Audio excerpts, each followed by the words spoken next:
Hello दोस्तों, real classes में आपका स्वागत है। आज हम बात करेंगे हाइट और डिस्टेंस के क्वेश्चन पे।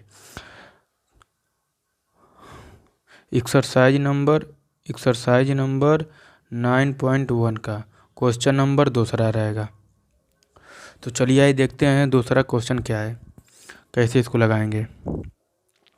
दूसरा क्वेश्चन कह रहा है कि आंधी आने से एक पेड़ टूट जाता है और टूटा हुआ भाग इस तरह मुड़ जाता है कि पेड़ का शिखर जमीन को छूने लगता है और इसके साथ 30 अंश का कोण बनाता है। पेड़ के पाद बिंदु की दूरी जहाँ पेड़ का शिखर जमीन को छूता है 8 मीटर है, तो पेड़ की ऊंचाई बताना है। चलिए देखते हैं कैसे लगाएंगे इसको। कह रहा है कि एक पेड़ है, मान लीजिए एक ये पेड़ है, और कह रहा है कि पेड़ जो है वो आंधी आने से टूट जाता है। तो मान लीजिए इतना पोर्शन जो है टूट जाता है,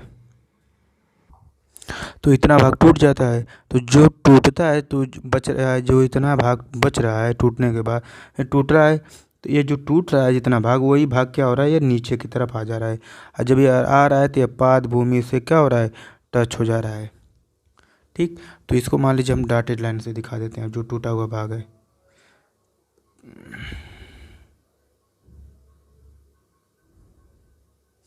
ये टूटा हुआ भाग, इसको क्या कर दिए, डॉटेड लाइन से दिखा दिए। अब इसको हम मान लेते हैं कि यह पॉइंट ए है, यह बी है, और यह सी है, और यह डी है। अच्छा, जो या तो इसको और डी ही मान लीजिए, कोई दिक्कत नहीं है, कोई बिंदु मान लीजिए, मान लिए। अब कह रहा है कि जो पेड़ टूटा है, जो नीचे गिरा है, तो जो गिरा है वही ज़मीन से, जो इसकी यही लंबाई है, वही ये कह रहा है कि यह 8 मीटर है। यह ज़मीन की लंबाई कितनी है, 8 मीटर है। तो यही फिगर बन गया। अब बस इसी पे काम करना है। पहला काम फिगर बनाना, फिगर बन गया। अब जैसे ये कह रहा है 30 डिग्री है, तो इसको 30 डिग्री भी बना लीजिए। 30 डिग्री है और BC की लेंथ दिया है 8 मीटर, और यही जो टूटा हुआ भाग है, पेड़ का जो टूटा हुआ भाग है, वही ज़मीन को टच कर रहा है, और जो टच किया है तो वही 8 मीटर है। तो कह रहा है इस पूरे की हमें क्या बताना है, हाइट बताना है, इस पूरे पेड़ की हाइट बताना है। तो चलिए देखें कैसे लगाते हैं। अच्छा, इसको अगर लिखें, जैसे मान लीजिए यहाँ लिखा गया theta is equal to 30 degree, और BC की वैल्यू कितना दिया है, BC नहीं BD, BC की वैल्यू पहले इसको लिख लेते हैं, BC is equal to 8 metre. ठीक, अब क्या करेंगे, ट्रायंगल ABC में देखेंगे, ट्रायंगल ABC में देखेंगे कि AB भुजा के लिए क्या करेंगे, AB भुजा जो है, AB भुजा के लिए, AB भुजा के लिए अब क्या करेंगे, देखिए आइए। अब यहाँ रिलेशन किसका बनना है, अब हमें यहाँ पर आधार पता है, और यहाँ पे यह लंब को पता करना है। तो आधार और लंब का रिलेशन किस में आता है, tan में। तो tan theta is equal to हम क्या लिखेंगे, AB upon BC, AB upon BC tan का रिलेशन होता है। तो tan 30 degree is equal to AB upon BC की वैल्यू 8। तो tan 30 की वैल्यू कितनी होती है, 1/√3 इज इक्वल टू AB/8। तो अभी क्या होगा, AB√3 इज इक्वल टू 8, तो AB is equal to 8/√3, AB is equal to 8/√3, यह क्या है, मीटर। तो AB की जो वैल्यू है यही क्या है, यह आया है 8/√3। तो यह तो हमें पता चल गया। अब हम जब इसको पता करेंगे तभी तो पूरा हमारी लेंथ पता चलेगी, पेड़ की लंबाई कितनी है। तो हमको यह पता हो गया, अब इसे पता करना है। तो इसके लिए क्या करेंगे, चलिए देखते हैं। इसके लिए क्या करेंगे, यहाँ पर लिख देते हैं इसी प्रकार जो AD भुजा है, AD भुजा के लिए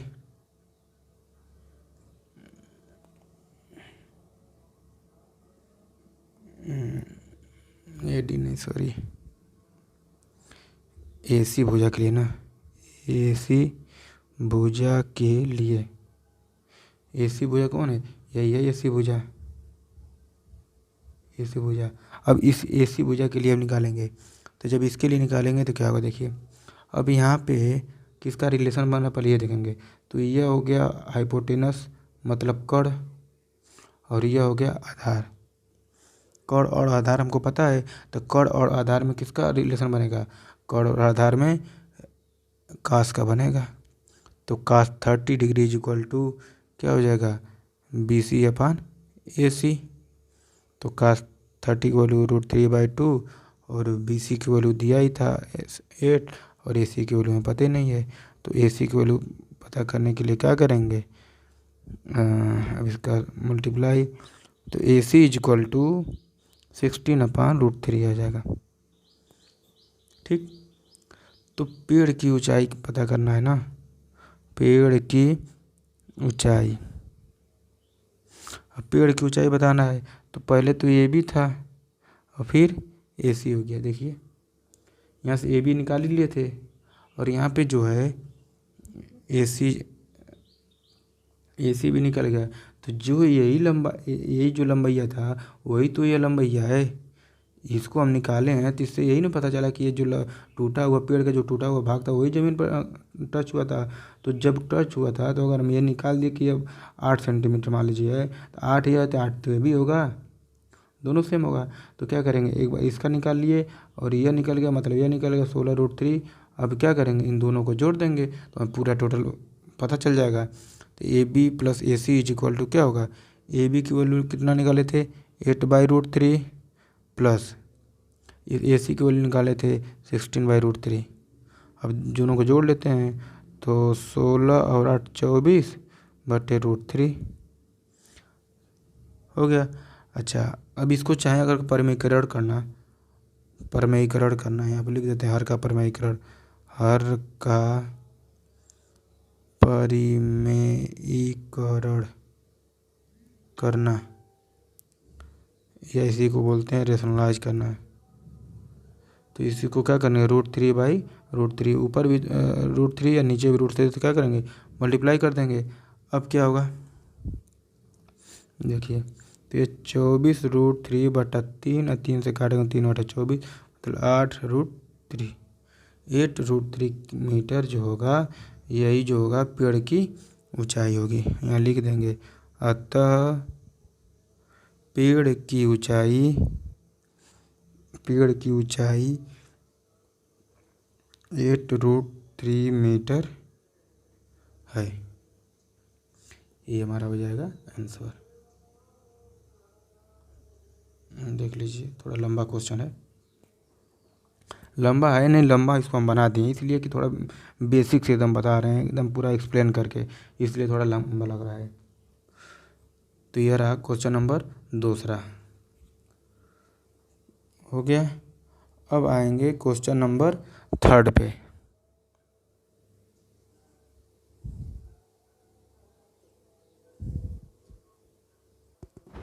चलिए देखते हैं अगला क्वेश्चन नंबर 3।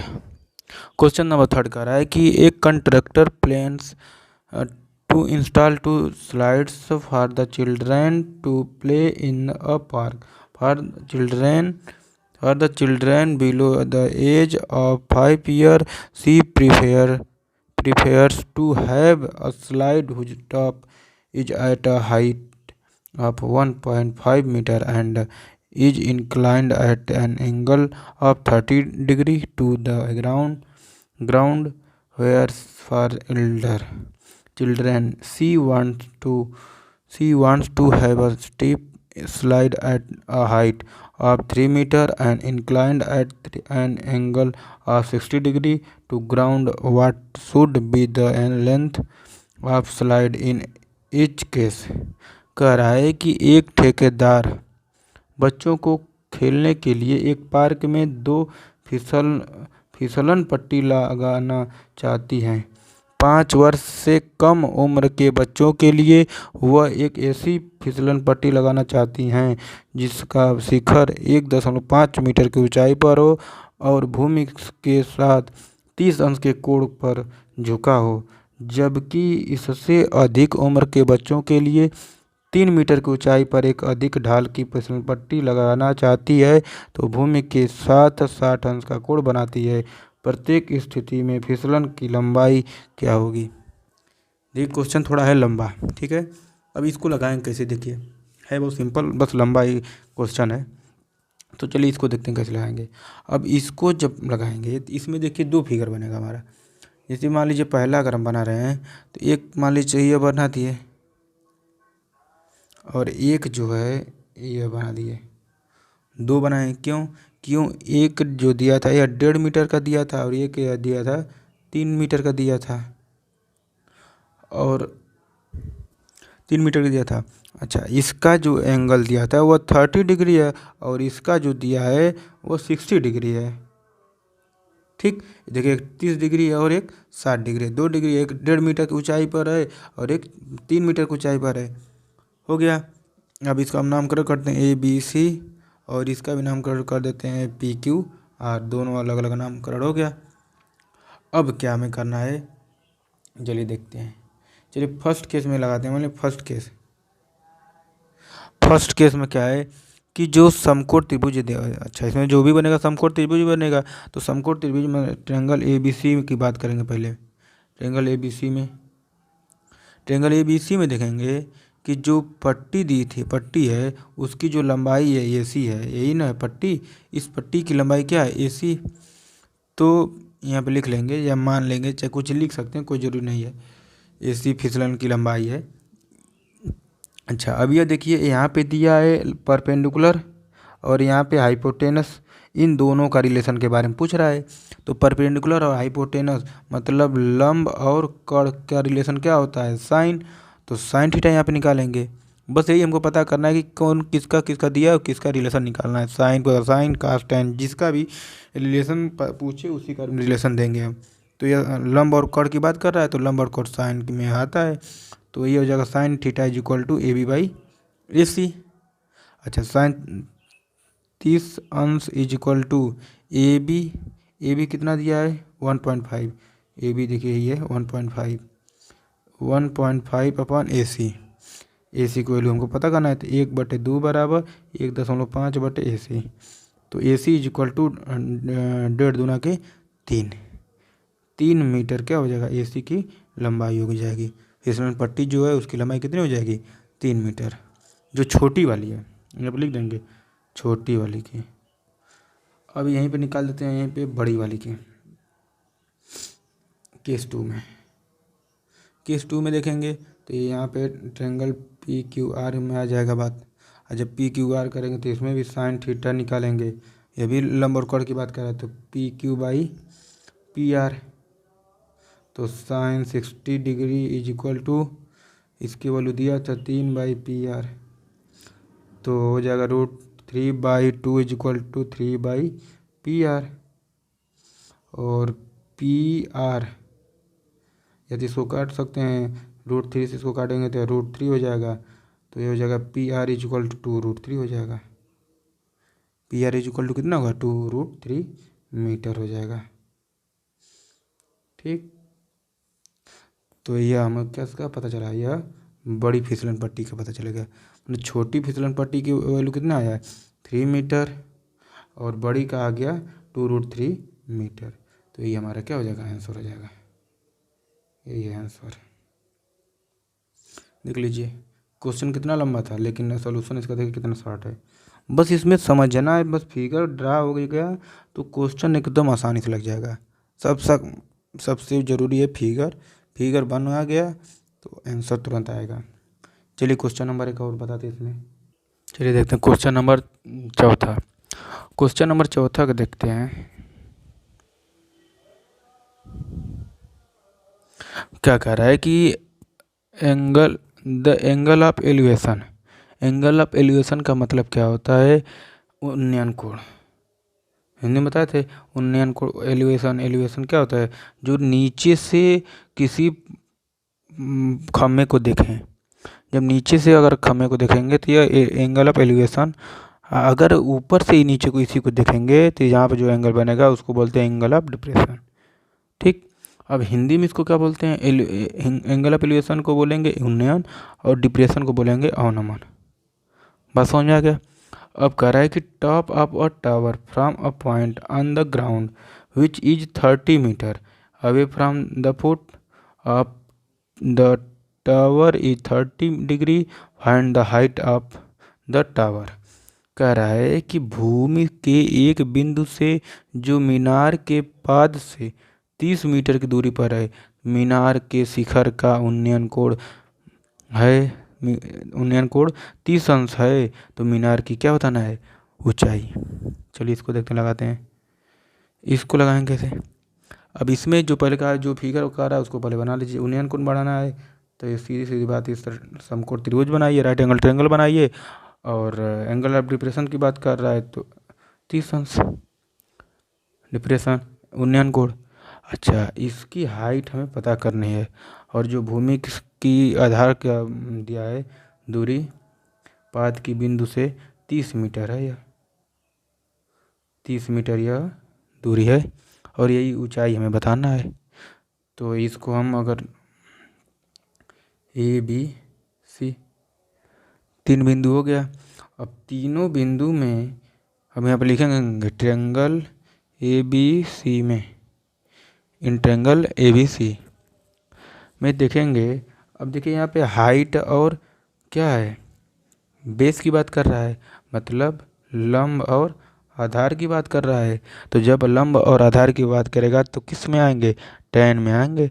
तो tan theta is equal to क्या होगा, A B by B C, A B by B C. तो tan